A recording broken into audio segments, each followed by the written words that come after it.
let's talk about something that's not just a nice idea, but a flat-out necessity for women: financial independence. Today, we're diving into the core lessons from Kim Kiyosaki's incredible book, Rich Woman, to show you exactly why it's so crucial. Let's get right into it. So this is where our story kicks off, with this quote from a woman named Pat. Imagine catching up with old friends after 20 whole years have gone by. Her words: "My life is almost 180 degrees different than I ever envisioned," just kind of hang there in the air, leading to that one big question: what happened? This is the moment that sparks a truly life-changing conversation. So picture this, right? 6 friends who used to have these huge dreams back on the beaches of Hawaii find themselves together again 2 decades down the line. And, well, life happened. This reunion isn't just about swapping old stories. It's a raw, honest look at how those youthful ambitions we all have can crash right into the reality of adulthood. And it becomes the perfect backdrop to unpack some serious truths about money and independence. Every big journey of transformation, it always starts with a powerful reason, a deep personal motivation. For Kim Kiyosaki, this was the spark that lit the entire fire. From a really young age, Kiyosaki just hated being told what to do. She saw a simple, undeniable truth. He who has the money makes the rules. And right then and there, she decided she was going to be the one making the rules in her life. Now, this is so important. It wasn't about getting rich for the sake of having stuff. It was about gaining the power of choice, of real autonomy. But here's the crazy part. Even after building a massively successful business with her husband, Robert, she had this shocking wake-up call. During a big fight, it hit her like a ton of bricks. If they ever broke up, the business, which had Robert as its public face, would probably fall apart, and her entire financial world would go right down with it. In that one moment, she realized she'd accidentally become totally dependent. That fear, that gut punch of a realization, turned investing from just a casual interest into her personal mission for freedom. So how did she actually build that freedom? Well, it all came down to this deceptively simple formula, a whole new way of thinking that completely changes your relationship with money. Okay, this right here, this is probably the single most important lesson from the whole Rich Dad philosophy. So forget all the complicated financial jargon for a second. An asset is anything that puts money in your pocket. A liability is anything that takes money out of your pocket. It is literally that simple.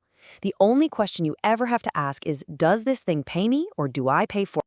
And this leads us to the real magic ingredient, the true engine of financial freedom: cash flow. Now, this isn't just your paycheck. This is the money your assets generate for you every single month, after all the bills for those assets are paid. It's the income you don't have to trade your time for, and that is the Holy Grail. And this number shows you just how powerful that is. By 1994, only 5 years after they got serious about investing, Kim and Robert's assets, mostly their real estate properties, were kicking out a cool $10,000 in positive cash flow every single month. And get this, their total living expenses at the time were only about $3,000 a month. You do the math. But here's a super important distinction.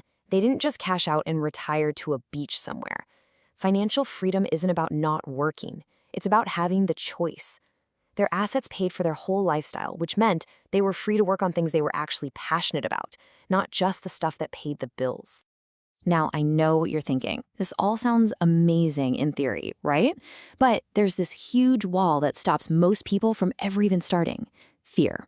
And Kim's story gives us the perfect blueprint for facing it head on. Her big journey to financial freedom didn't start with some crazy high-stakes Wall Street deal.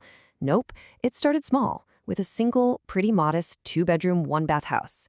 She did all her homework, ran the numbers over and over, and scraped together the $5,000 down payment. It was manageable, it was understandable, and it was the perfect first step.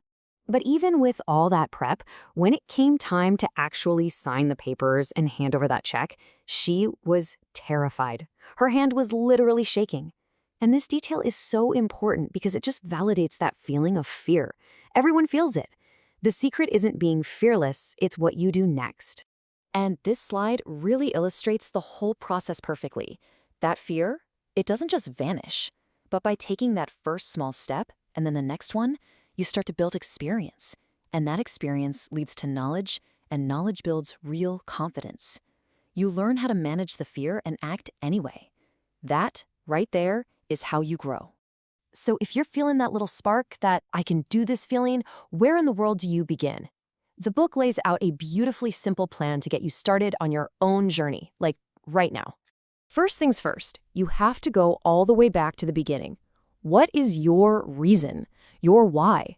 And I mean, take a minute and really dig deep.